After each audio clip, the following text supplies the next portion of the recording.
we need to send the message loud and clear to the people here, to the people outside of Egypt, that this is not a democracy, that we have not participated in an uprising 2 years ago to end up with, recycling of the Mubarak regime, when torture is still there, when abduction is still there, when lack of social justice, basic needs. So I took the decision, and I think this is going to be the decision of the, liberal opposition, if you like, that we will not participate in a sham election. It does seem these elections will go ahead. Assuming they do, what is your prediction? Is it going to be chaos, or can there be a stable result? I'm not sure it will go ahead. Frankly, it could go ahead, but it would be extremely chaotic. I know people are going to go more and more into civil disobedience, into peaceful demonstrations. I think I would advise Mr. Morsi and company not to go ahead with the election in a society that completely polarized, completely divided, completely angry, completely depressed. And this is the worst environment to go ahead for election. He thinks that this is the road to stability. I would argue this is the road to a total chaos and instability. So he needs to reach out to the opposition. He needs to reach out to the rest of the country. He needs to agree on them on a process of national reconciliation, which we haven't really gone through.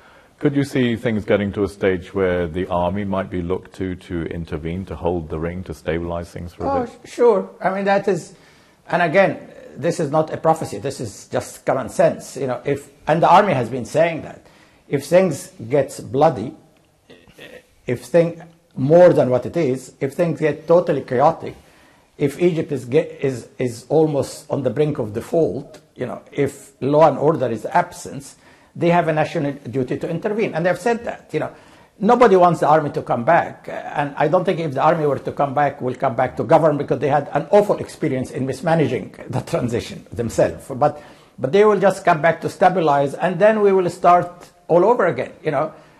We would have lost 2 years, but at one point, probably this is the only alternative, and I hope we will not come to that.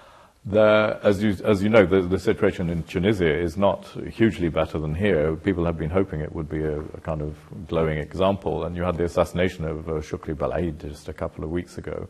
Are you worried about your own personal safety? There's been fatwas here, kind of more or less licensing the killing of opposition politicians. Are you concerned for your own safety? Yeah, of course I'm concerned. I've got a couple of fatwas before the uprising and after the uprising from the pseudo religious clergies. A week ago I had, like 100 security officers around my house. Obviously it's not the greatest environment where you can operate. My family obviously gets worried, but this is again part of the chaos that we are sliding into.